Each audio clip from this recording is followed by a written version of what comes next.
Innanzitutto, scusate le emozioni, buonasera a tutti, grazie per essere venuti. Scusate, è mio figlio che abbaia. L'idea da cui sono partita è stata...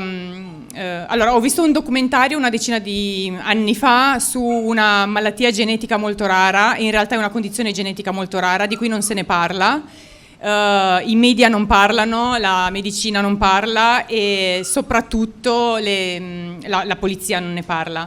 Nelle indagini giudiziarie non ho mai incontrato un caso del genere, quindi mi sono chiesta cosa succederebbe nel caso di un'indagine su un omicidio, se la polizia riscontrasse questa condizione. Quindi mi ha incuriosito tantissimo e ho pensato di scrivere un libro che ho maturato in 5 anni perché non mi sentivo in grado, non pensavo di essere in grado di scrivere un libro, soprattutto così complesso. Si inizia già nelle prime pagine, anche perché comunque non ha una struttura a capitoli, ma questo lo vediamo dopo. In linea di massima comunque sembra di avere delle certezze che però a un certo punto si capisce con difficoltà, con fatica, che non sono valide, ok? Tutto quello che si pensa di aver capito in realtà non è corretto.